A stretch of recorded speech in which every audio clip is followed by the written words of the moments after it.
Hello, everyone, and welcome back into the Mad Science Lab on the Fantasy Football Universe. I am Aaron St. Dennis, your host. Find me everywhere at FF Mad Scientist.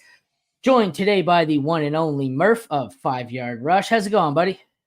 Hey, buddy. Yeah, good to do this. We've never spun together before, so I'm looking forward to this and talking about the greatest team in the NFC South. Let's go. He's got to come in hot. I tell you right before that this is going to be painful. I'm a Saints fan. So right off the bat, he's taking fucking jabs at me. I love it. So, yes, I don't think I've ever had you on. You're one of the ones where I've been in leagues with you. I've chatted with you, but you're on a massive time difference from me. So it's really hard with some of the UK people. Where I'm in Canada, you're in the UK. It doesn't normally line up time-wise, but we got one here nice and early in the morning, so we'll get at that in a second. Before we get into that, you want to take a second, tell everyone what you do, what you're working on, and a little bit about the tournament you got running there. I know I'm in that for sure. Yeah, thanks a lot. What have I got working on? So I currently, I've taken a little bit of hiatus while I finish my guide, which we'll talk about in a sec, but I tend to write off-season and some in-season IDP stuff for Fantasy Pros. And then I write a lot of in-season stuff for Pro Football Network. And I podcast over at 5 Yard Rush. It's my own podcast network with my buddy Stocks. We've been going for nearly 8 years. So we've amassed like 850 plus episodes, which is mad. And we've had a whole range of guests, and we'll have to get you on as well. And come join the fun. But and then in terms of, I'm currently putting together my fourth fantasy football playbook, which is a guide to get through the season.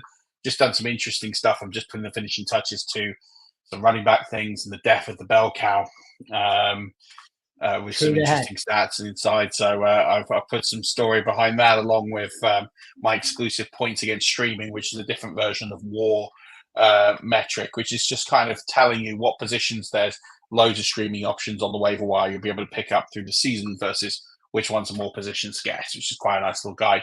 And then, tournament is the Fantasy Football Challenge Cup. It's going to be the largest ever version this season. And I'll tell you what, because I'm here, I'll give you an exclusive. And this hasn't gone on my channel, hasn't gone on any of my podcasts, not even on our feed, but I'll give you an exclusive for all your listeners, for anyone that signs up.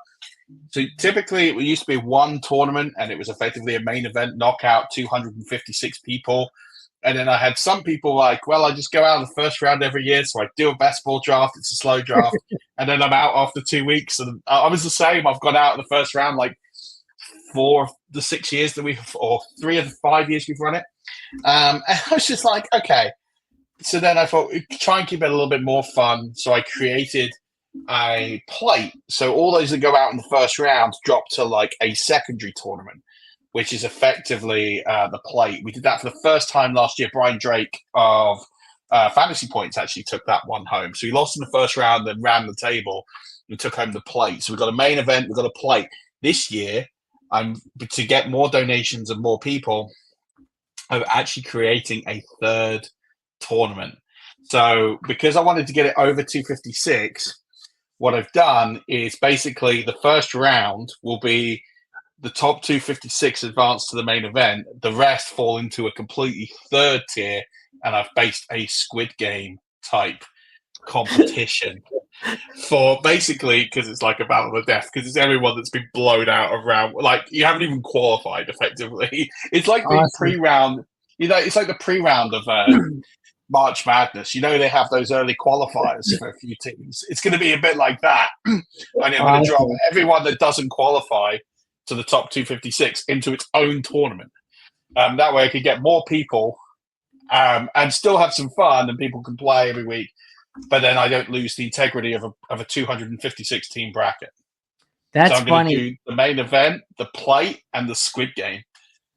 That's funny because I think anyone.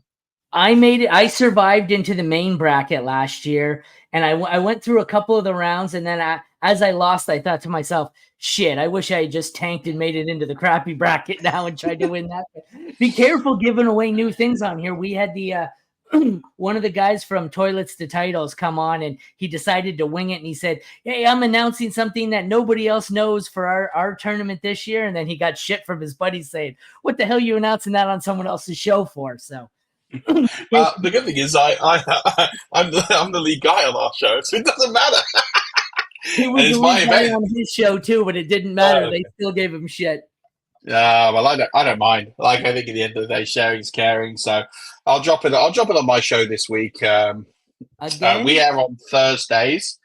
So we air on Thursday afternoons Eastern time. And we got Jim Coventry coming on from RotoWire this week. So if nice. you're I new haven't had me and him you on. like the cut my jib, he's a great guy. Yeah, If I you haven't like the had cut him of my on. jib, What's that? I say if you like the cut of my jib after listening to me rattle on here, then you can come find us at 5 Yard Rush and come listen to what we do over there with Jim Coventry and a few other guests we've got lined up over the coming weeks. But yeah, you need to get him on. He's a great guy. Yeah, I don't think I've had him on or been on his. I'm on like 500-600 episodes of my own 2 shows, and yet I think I've been on like 7 podcasts because I have full custody of my kid and I work full time, and it's like I have no availability. So people will message and say, "Hey, can you be on my show Wednesday?" And I'm like, "I work all day Wednesday, can't do it." So I'm just completely unavailable. So I don't talk to anyone. It's not fun, but. The other one, okay, so one more time. What's the tournament called? I only ask because this is the hardest part for me. I never remember what FFPC. I'm going, Players Cup Challenge. So I'm going, what's it stand for? I forget. FFCC, Fantasy Football Challenge Cup. So it's based on the format of, but it's just a straight knockout. We had so we have a soccer tournament over here called the Football Association Challenge Cup, and that's a real thing, and it's knockout all the way. And I just love that style. I like the idea that you can draw you can get an analyst from like Joe PCP and Fantasy Pros, or you could literally be knocked out by, Dwayne from Minnesota. And like that idea of the David and Goliath thing, I just love that. Like everyone loved it when Sister Jean went to like the final. They made the Elite Eight or the Final Four a few years back. Final Four, wasn't it? Yeah, I thought it was the Final Marymount? Four. Yeah. Yeah, and then I was thinking like maybe it was the Elite Eight, and I don't want to give them more credit than they deserve. But yeah, people love that story, and like that's kind of why I like it, because you could literally just have one bad week, get your bye week strategies wrong, and bye weeks mean everything in this format. You can literally just be eliminated like that. So if you want to join, I still have spaces. So if you're listening and you think this tournament sounds mad, and it really is, but it's a lot of fun, and there's a lot of great people, like James Coe's playing in it, Jim Coventry's playing in it, JP Spear, Pat Fitzmaurice, Drew Davenport.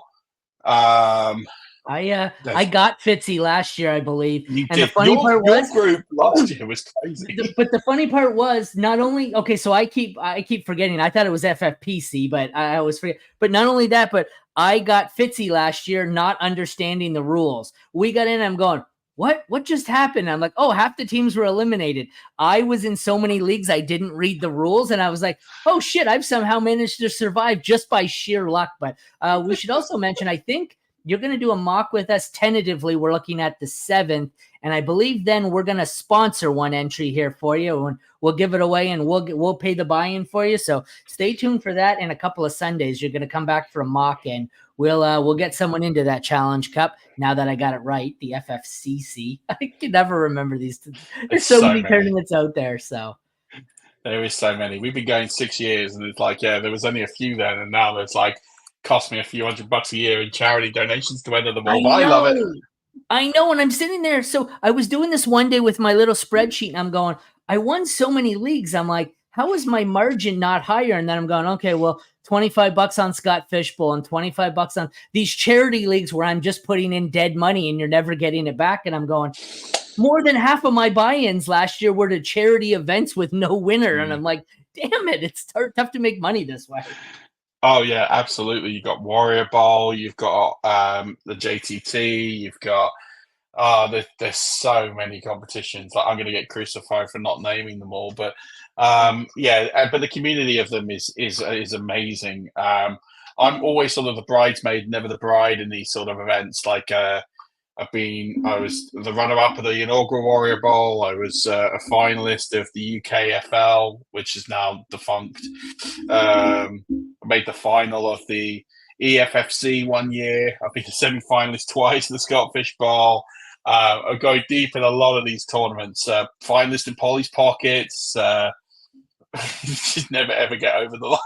Yeah, I guess we should probably talk Tampa Bay Bucks here. We're going to be a 40-minute show at this rate. We're 10 minutes in, and we're still talking charity league. So yes, Tampa. We're here to talk Tampa. So this one is another. Some of these, the quarterback room. It's like there's some debate. I think yesterday we did Pittsburgh, and there was some debate. This one, you better hope there's no debate. I mean, I'm a Saints fan, so I hope there is. But you got Baker Mayfield, Kyle Trask, John Wolford. Is he well traveled? Thoughts here on Baker overall? Basically, I assume you don't think anything of the other two. Baker, where do you see him finishing? Do you see him repeating last year where he was QB9?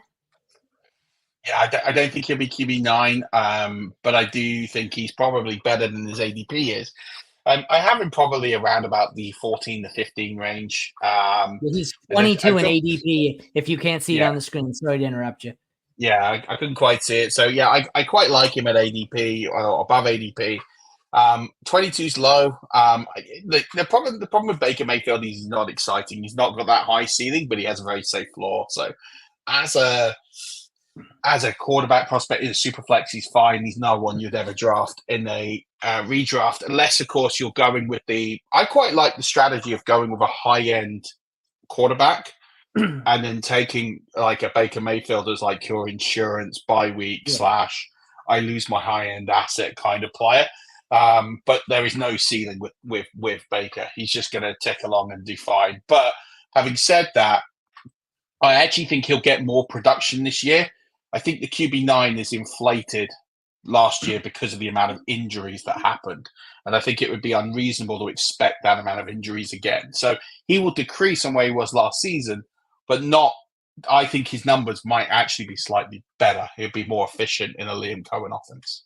It's funny because he's one of the quarterbacks that makes me a little braver in a super flex league where I'll grab one quarterback kind of early, first 2 rounds or so, but then I'm fine waiting on a quarterback because if one of the guys I really want falls, I can get him. Cool. But if not, I end up punting. There's, Kirk Cousins, Matt Stafford, Baker Mayfield, where, even Geno, where it's like, I don't love these guys as my QB2, but I'm more than comfortable. It's not like I'm going to get there and go, oh my God, Desmond Ritter's my QB2. What the fuck did I do? So I'm a little 100%. Braver with punting QB with these guys on the board going late. So yeah, completely agree. And listen, he's got probably the safest floor of any QB in this sort of realm as well. So you're not going to get the ceiling, but he's not going to kill you in the superflex. He's the perfect superflex QB2 quarterback because he's got that nice solidity of a floor. He's not going to get you a boom or bust, but he's not going to kill you in your superflex, which is kind of all you want, especially if you've got that elite QB1. Yeah. He is the perfect foil in a superflex strategy, but he's a perfect foil in redraft just to tick you along. So, well, that's in superflex. That's kind of the strategy where I do this sometimes with wide receivers too. It's nice to have those wide receivers that have the boom potential, the big blow up weeks, but I like to pad those out with a couple of guys who I know I'm going to project, consistently perform every week. That's great that I have the AJ Browns who have 30-point potential, but it's nice to have a couple of guys who aren't just going to be 30 or 2. It's like it's nice to have a couple of guys where I can just put him in my flex and know he's going to give me 15 points a week. Because, those boom or bust teams, they're great when they put up, everyone goes off on a week. But then when I get to the first round of the playoffs and they all put up 2 points, it's not so much fun. So Baker's a nice one where you're right. There's not much of a ceiling, but it's a pretty safe floor to pair in super flex with an elite quarterback. Yeah, absolutely. Moving on to the running back room, which is just about as uninteresting as the quarterback room. We've got Rachaad White, who finished as RB6 last year. Ton of volume, ton of receptions. Backed up by Bucky Irving, who I really liked early in the process. His combine was fucking horrible. I know he was a little bit better at the pro day. We've got Chase Edmonds, who just seems to find his way around. Sean Tucker, I loved. I know that he had the medical issue going into last year. As a rookie, he didn't seem to do much. So this appears to be Rachaad White's backfield. Any thoughts here on the running back room? Yeah, Any, listen, is it just I've got. Rashad White or bust? Well, I think Rashad White is I've got him at RB7 this year. I think he's someone who's going to be exactly that. It's pretty uninteresting. The one thing I would say with Rashad White is last year he led the league in rushing yards under expected. um, he was 110 yards under his expected total, which no one had more than that. Which is actually what dipped him under 1,000-yard rushing season. And his average yards per carry was terrible. It was 3.6. A lot of that was the offensive line. A lot of this is Dave Canellis has all of a sudden got this rave reputation of he's a phenomenal offensive coordinator. I was very vanilla on him. I will say with Cohen, I would expect there to be less volume for Rashad White this year. I think that they're going to, and I think this is where Bucky Irving is interesting. I think Bucky Irving is going to be a bit of a gadget player. I think I see a lot of Devon Achane in him. Get him into open space. He can run at people and he can go absolutely nuts. So I think whereas Rashad White was basically getting a lot of screen passes, a lot of end arounds, a lot of tosses, that's not going to happen. All that kind of work will go to Bucky Irving. I think you might see Bucky Irving probably get a bit of the early down work as well, just a little bit, not loads. But I think that's actually better for Rashad White because I think he'll be more efficient. I think Cohen will scheme a better game. I think that Rashad White will end up with more yards and more touchdowns, but probably less touches, if that kind of makes sense. I don't know what you think of this, but rookie season Rashad White seems to me like rookie season. Oh my God, I can't talk this morning. Rookie season Najee Harris. It was a ton of volume with pretty crappy efficiency, a ton of receptions, and I feel like it could all be a mirage that goes away very quickly. What do you think there? No, I don't think that at all. I think the thing with Rashad White was Canellis had a lot of things going on. You got to remember, right? The Buccaneers were on their third offensive coordinator in 3 years because they fired Byron, which was about 2 seasons too long, but they did. Then they moved on to Dave Canellis, who unexpectedly got a head coaching gig. I don't know how. It's because he knew the GM from Seattle, and I assume there was some like blood brother pact that went on there, and maybe they do the old Mason handshake where they shake under the legs or something. I don't know. But like ultimately, like Dave Canellis is not good enough to be like this whole quarterback whisperer. He fixed Baker Mayfield. Listen, I'm not saying he's a bad quarterback coach because he's not a bad quarterback coach. I just don't think he can run an entire offense, Dave Canellis. I don't think that offense was particularly as good as it can be. I think Liam Cohen is going to be a huge upgrade. So I'm not worried about the efficiency of Rashad White. That offensive line had a lot of injuries last year and a lot of churn.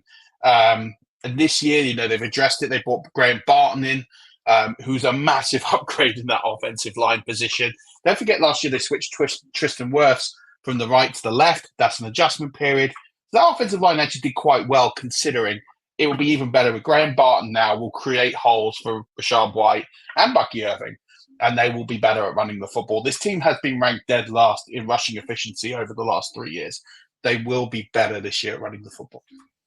All righty, moving on to the wide receivers. We have one of my favorite targets here who I think is being undervalued, but it's not the wide receiver one. That would be Mike Evans, who I have some shares of. He was wide receiver 3 last year, going 18 this year. My target has been Chris Godwin. I have him everywhere. He's going so late, especially in Dynasty. Like I get it, in Dynasty drafts, all anyone gives a shit about in startups is youth. Well, you know what? Somebody has to win year one. So I find Godwin is someone I'm way overweight on this year. Then we have Trey Palmer, Jalen McMillan, Raheem Jarrett, Sterling Shepard, Cody Thompson. Outside the top 2 here, I'm not really interested in anyone. I'm not really like Evans is someone where at his ADP, if I need a receiver, I will take him. He's not a target. He's just kind of, if he's there, I'll take him.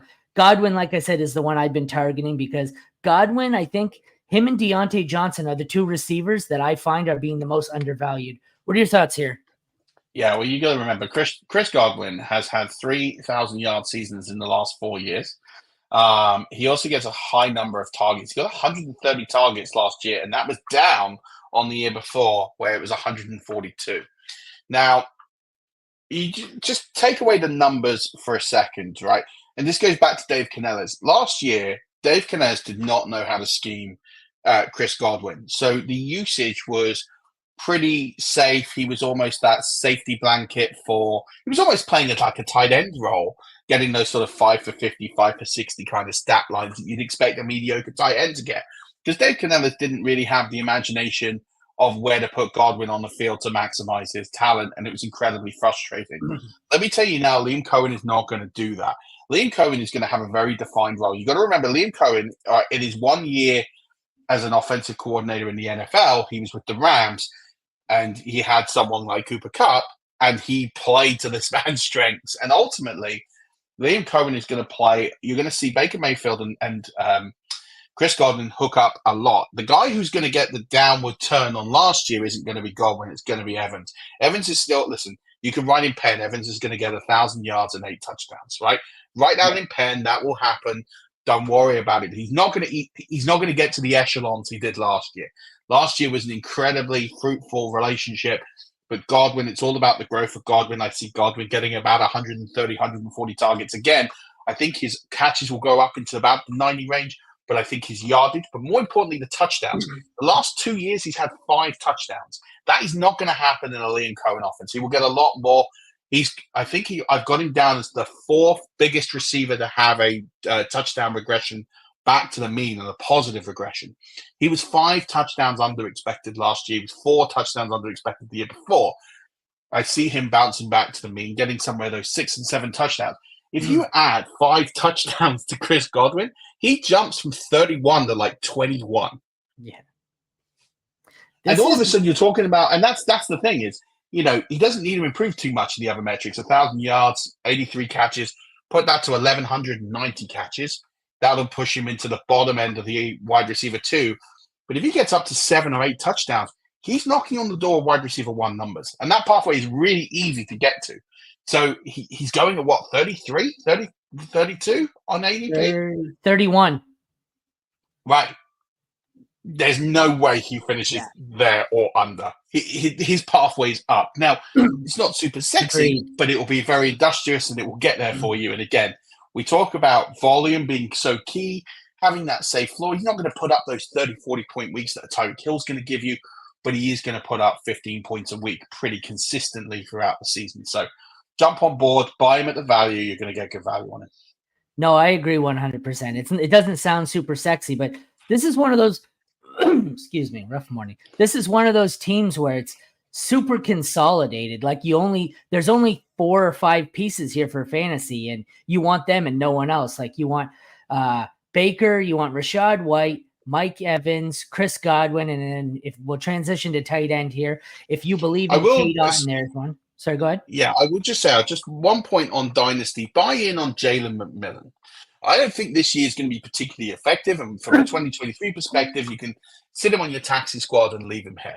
But the Buccaneers in the 3rd round have a long history. Jason Light has a long history of plucking 3rd-round receivers and getting a lot of good value out of them. He doesn't take too many there, but when he has done, boy, that man has hit. He has hit every time in that range. Yeah. And so there is something he sees in Jalen McMillan in that sort of slot receiver role. I think what they might do, they might transition with Cohen. You might see it through the year. You might see it more in the next year where you'll see Jalen McMillan play that sort of almost that Larry Fitzgerald kind of role where he plays that intermediate slot. And I see that pathway happening, and I think they'll move Godwin to a more elevated role up the field, almost as a semi-traditional X. And I think when or even a Z, that kind of role. And I think when you've got that, it opens up for McMillan. So I would be buying McMillan in Dynasty. I'm happy to smash him in the 4th round of Dynasty drafts all day long. There's a pathway to him being a wide receiver 2 in 2024 and onwards, especially as we don't know what's going to happen with Godwin. Godwin's running out at the end of his contract soon. You can't continue to pay both Godwin and Evans. One of those guys is going to go. And when that happens, Jalen McMillan is going to be the heir to Chris Godwin. And so I'd be buying into that, especially if Liam Cohen sticks around in Tampa. That's an exciting, high-volume, high-passing offense. Buy into it because Liam Cohen loves those short to medium yardage passes, and that's where McMillan will operate. Yeah, they're like the Steelers. When they take a receiver on day 2, it's someone who's instantly got a little bit of fantasy relevance. The tight ends here, So we've got Cade Otton, finished as tight end 18 last year, going around a little later than that at 22. Payne Durham, Coke Keefe, Devin Culp, and David Wells. Thoughts here? Is it just Cade Otton as kind of a tight end 2? You see him maybe elevating his game to a tight end 1? What are your thoughts? Nah, he's going to be a red zone guy. He's probably the third red zone read. That's kind of how you need to view him. And he'll get some important stuff over the middle, but there's no 100-yard game in him. There's no high volume game in him. 22 is about right. I think, again, there's no pathway in this offense to him exceeding. If you're going to take a late round guy, you're better off taking someone like Isaiah Likely, who at least if there's an injury has a pathway to being productive. There is no pathway to Cade Otton being productive. So there's just no point. There's no point in having him on a roster. He will have 1 or 2 mediocre weeks. He shouldn't go drafted in any format. You should be able to pick him up on the waiver wire as waiver wire cover, and he'll be fine for that week, but no more than that. All right, moment of truth. Based on where, what you think their current ADP is going to be, give or take, who is someone on this team you're targeting and who is someone you are avoiding? We'll call it redraft. You don't really have to worry about dynasty. Yeah, I think I've pretty much hinted where I'm going to go here, where I would be buying Godwin and I'd be fading Evans.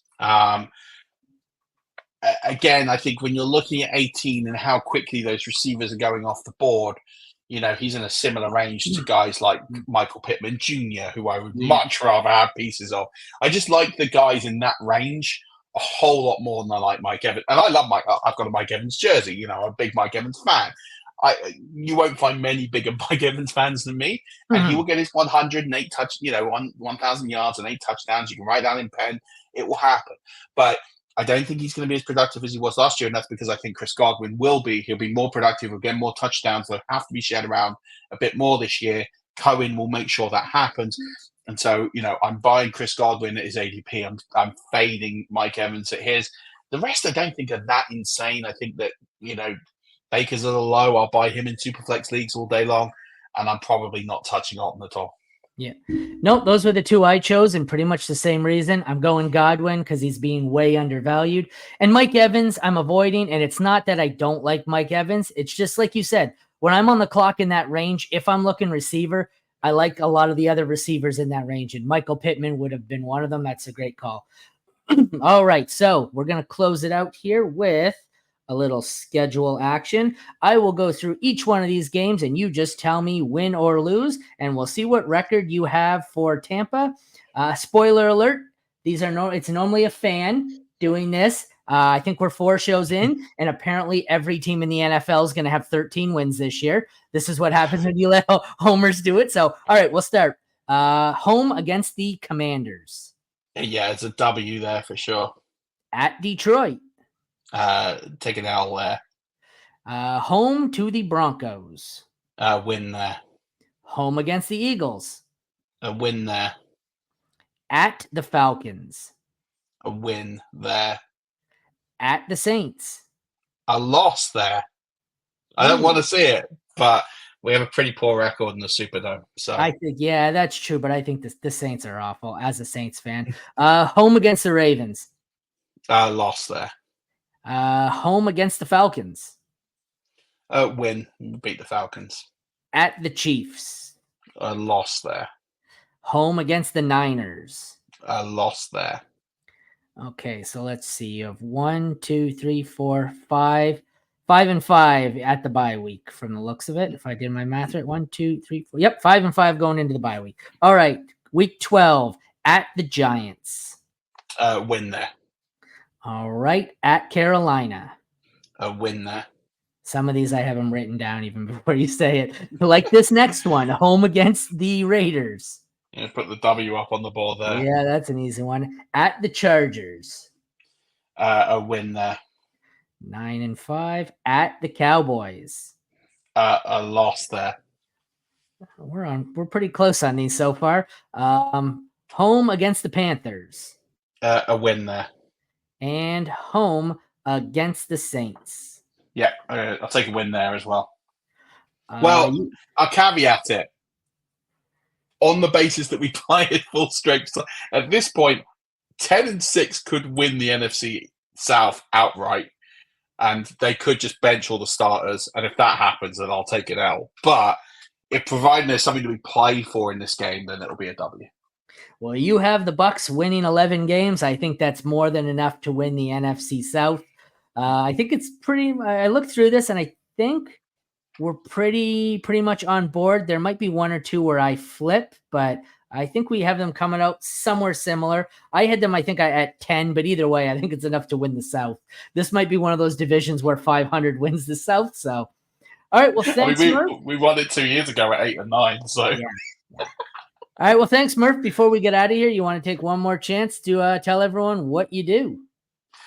Yes, so you can catch everything I do at 5 Yard Rush on the Elon Musk Fun Ground machine, or Twitter or X or whatever we're calling it these days. I don't freaking know. It's probably going to be called something ridiculous next week. So you can catch me there. You can catch all our work on the YouTube channel at 5 Yard Rush. Join our charity competition. There is spaces, so you just literally hit our pinned tweet at 5 Yard Rush. There's a link there. Donate to Crohn's and Colitis UK, phenomenal charity. I suffer with ulcerative colitis. That's why we picked them this year. And yeah, just interact with me. Drop me a message. Say, hey, you like this, or hey, you think I'm an idiot. I don't really care. Probably don't message me if you think that, but if you want to, that's fine. But just ultimately, overall, I'm just about making friends and having fun. So do reach out. I like to joke. I like to have a laugh. So feel free to drop me a message. And hey, not all of us Brits are completely ignorant to the rules of American football. And I'm just redressing, that's my whole mission, is to set that stereotype out there that we can talk a bit of ball.